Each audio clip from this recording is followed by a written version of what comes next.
Vamos a comenzar el análisis de uno de los movimientos más significativos de las vanguardias del siglo XX, el fauvismo, liderado por Henri Matisse, uno de los grandes genios de la pintura y del arte en general en este siglo XX. Sin embargo, vamos a comenzar a hacer este recorrido a partir de la obra que realizó Matisse en el territorio tridimensional, en la escultura. Cuando estaba en un proceso inicial de su formación, se interesó antes de la producción pictórica, que luego lo va a acreditar como una de las grandes figuras en el territorio del escultórico. Y para eso decide visitar al gran maestro Augusto Rodin. Lo va a ver en su estudio, precisamente en 1900, al comenzar el siglo. Y a los 65 años de edad, Rodin era ya una figura de suficiente prestigio y representaba ese ideal romántico de un artista inflexible que no aceptaba cualquier tipo de reto que viniera desde el exterior de su ideario y de su obra. Estaba negado a ceder ante las presiones de la sociedad burguesa. Y precisamente este señor va a visitar Matisse, que entonces era un joven, y le muestra sus bocetos de la academia para que el maestro Rodin le diera sus impresiones. Las impresiones evidentemente no le agradaron porque Rodin no le ofreció ningún tipo de reconocimiento especial, ni le dijo nada que no tuviera que ver con las cosas que tradicionalmente se decían en la academia, que había que perfilar mejor el trabajo, que había que mimar más el dibujo, añadir determinados detalles, y esto lo defraudó inicialmente. ¿Quién era Rodin? Bueno, pues Rodin, según uno de los teóricos y críticos del arte que estudió más detenidamente la obra de este escultor, Leo Steinberg, se dividía en dos partes, una parte pública y otra privada. El monumento a Balzac fue la primera escultura pública en la que Rodin desveló su estilo privado y generó un verdadero escándalo cuando se inaugura.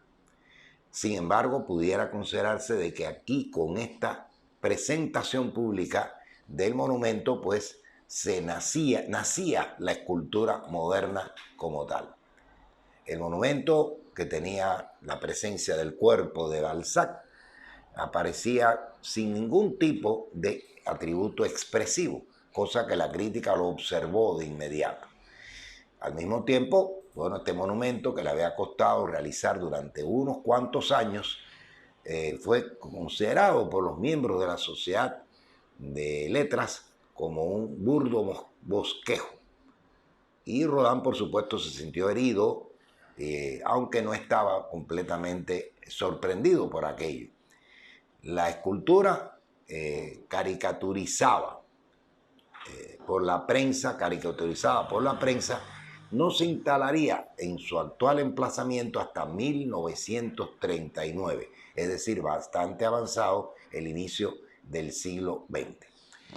En respuesta a las críticas, Rodin, que no transigía con este tipo de criterios, de valoraciones de la prensa y del público especializado, pues erigió un pabellón de rebeldía en la Exposición Universal de 1900 y albergó una retrospectiva de todas sus obras. Entre ellas, esta Edad de Bronce, bien reconocida, que es una de las fórmulas más tradicionalistas del maestro Rodin, inspirada en los cánones del Renacimiento. Y también empezó por llevar adelante su línea de trabajo con San Juan Bautista predicando. Una obra que, como luego veremos, tendrá una característica peculiar. A Rodin se debió la creación de un conjunto escultórico muy polémico, los burgueses de Calais. Habían sido pedidos por un importante centro de estudios y de investigación, justamente en su frente debía de estar instalado este monumento. Y aquí observamos la característica intransigente de Rodin. Cuando le preguntaron dónde debe de ir ubicado, Rodin respondió que podía ser en el piso, lo cual rompía con ciertos criterios que estaban establecidos para la escultura, que siempre se consideraba que debía de portar su pedestal, estar sobre un pedestal. Primero lo hizo un material más barato y luego en bronce, como se exigía en este caso para las esculturas. Trabajó Rodin también en un monumento a Víctor Hugo en 1896. Y a él se debió también una interesante pieza que igualmente fue criticada, Amor Fugitivo, realizada en mármol y piedra. Los críticos de la época consideraron que era un trabajo inacabado porque la piedra que servía de base a la estructura en la que dos seres se muestran como tratando de abrazarse entre sí, pero se escapan de las manos y de los brazos de cada una de ellas, no estaba suficientemente trabajada. Realmente ese era el objetivo de Rodin, crear una superficie de piedra que resaltara con la obra en cuestión. Muy célebre del maestro Rodin es su obra en mármol, El Beso. La posición de cada uno de los dos que conforman el conjunto escultórico, sentado ella sobre un tronco y él a su lado, no representa un beso inmediato, directo, sino que es una especie de contorsión de los cuerpos para que pueda producirse el acercamiento de las dos cabezas y la realización del beso en cuestión. Rodin gustaba de darle este sentido un poco serpentinesco a algunas de sus obras, sobre todo inspirado en algunos de los valores anteriores. La Meditación sin brazos es una obra experimental que realizó en bronce entre 1896 y 97. Pero por supuesto la obra que mayor impacto y significación tuvo Rodin fue Las Puertas del Infierno, que era un monumental grupo escultórico que tendría alrededor de unas 180 figuras de dimensiones variables que estarían situados a todo lo largo del borde de la puerta y en su parte superior. En la parte superior interna de la puerta debería estar ubicada igualmente otra pieza que también se haría muy célebre. Debe de establecerse claramente que esta obra no pudo realizarse en bronce hasta mucho después. ¿Por qué? Bueno, porque efectivamente se requería para una obra escultórica que ésta fuera realizada inicialmente en escayola o algún tipo de material barato, yeso por ejemplo, para ser presentada en salones o en lugares de exhibición con vista a que luego fuesen adquiridas, compradas o encargadas por determinadas figuras con suficientes recursos financieros para poder pasarla al bronce o al mármol, que se consideraban como los materiales específicos de la escultura. Y aquí observamos otras dos limitaciones de la escultura tradicional, que dificultó que se hiciera una escultura vanguardista. En primer lugar, la utilización del pedestal y en segundo lugar, la utilización de estos dos materiales que no podían ser realizados directamente por el creador, sino que debían de esperar a que alguien sufragara los gastos para la adquisición de los mismos, mármol o bronce. Aquí tenemos una interesante figura que es la del hombre que está precisamente caminando y que tiene que ver con lo que ya habíamos visto anteriormente. Sin embargo, en esta pose, Rodin le elimina los brazos y le elimina la cabeza a la figura humana. Creó un impacto bastante fuerte porque efectivamente parecía ser una cosa extraña. En el conjunto escultórico que vimos de La Puerta del Infierno, en la parte inmediatamente superior de la puerta en sí misma, aparece una figura que es significativa, que es la figura del pensador, que se convertiría por decisión de Rodin en una pieza exenta. O sea, una pieza escultórica que podía funcionar y podía ser mostrada con independencia del conjunto escultórico en su conjunto.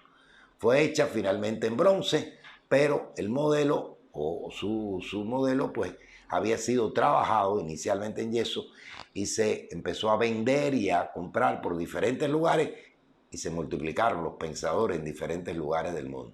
Tuvo que intervenir incluso el gobierno francés para evitar la proliferación de copias del Pensador. Sin embargo, es su pieza más conocida, por así decirlo. Igualmente, la pose del Pensador, que coloca uno de sus brazos sobre la pierna contraria, se hace excesivamente difícil de poder reproducir, incluso poder plantearse la posición del modelo que fue empleado para ello. Es evidentemente una de las figuras más emblemáticas de este importante escultor que dejaba su huella siempre en alguna de las partes de la escultura, porque él siempre consideraba que tenía que quedar de alguna manera una especie de sentido, de memoria del trabajo realizado. Y por lo tanto, en cada una de las partes del cuerpo, por ejemplo, cuando se hacía un cuerpo humano, se preparaba, se esculpía un cuerpo humano, debía de quedar una huella de la creación. Quizás con eso se estaba adelantando a lo que se conocería después como el arte procesual, o sea, mostrar a través de la obra el proceso que llevó a su última realización. Quería darle vida a cada uno de los cuerpos que hacía, mostrar su encanto, su fortaleza, su gracia, su alegría de una u otra manera. Y se esforzaba porque la pieza estuviese siempre en esas circunstancias. Conocemos de los trabajos que realizó tanto internamente en la esfera privada como pública de Rodin, gracias a las escrituras de su secretario durante mucho tiempo, Rainier Maria Rilke, quien era considerado uno de los poetas más importantes en alemán y de la literatura universal. Rilke dejó innumerables escritos a través de los cuales podemos conocer el trabajo que realizaba Rodin durante los 2 años que estuvo trabajando con él. Trabajó primeramente en el estudio y luego donde apareció el célebre Museo Rodin. Las obras de Rodin, como sobre todo El Caminante, al que ya nos habíamos referido, fue restaurada varias veces posteriormente y parecía algo imponente por su tamaño, por su estatura, por su altitud, pero sobre todo por la ausencia de los brazos y de la cabeza del hombre como tal. Pero resulta sumamente interesante la pose que mantienen las dos piernas, que da a entender de que se va a producir un paso adelante posteriormente. Es como si estuviese a punto de caminar. Este constituía un modelo para lo que fue realmente preparado inicialmente, la escultura de San Juan Bautista, que iba a ir sobre un montículo, una especie de pequeña colina, y iba a tener esa pose de andante que le había comentado anteriormente. Y aquí es donde entra de manera interesante la figura de Henri Matisse. Parece ser que, dadas sus visitas al taller de Rodin, decidió emular, competir con ese caminante y realizó su célebre escultura de El Ciervo. Sin embargo, la escultura del ciervo está muy estática, aparece como reservada. No le ha retirado ni los brazos ni la cabeza. Todavía se mantiene al mismo estilo del San Juan Bautista posterior. Sin embargo, aquí no se observa esa transición, ese paso adelante que queda prácticamente sugerido en la escultura de Rodin. Realmente hay una diferencia muy grande entre el iniciado maestro Matisse y el gran maestro Rodin en la creación del conjunto escultórico. Tampoco se logra estas excrescencias o soluciones de deformación que eran características en el trabajo de Rodin precisamente para dejar la huella del proceso de trabajo en la escultura correspondiente, como fue en el caso del busto de Baudelaire. La obra de Matisse simplemente está un poco agitada en su superficie y reúne discontinuidades musculares. La escultura parece una serie de acumulación de pequeñas formas redondas y de muescas en las que la luz está titubeando, como no completamente logrado. De este modo iba demasiado lejos y se estaba acercando al estilo de otro gran maestro de la escultura de este final del siglo, Medardo Rosso.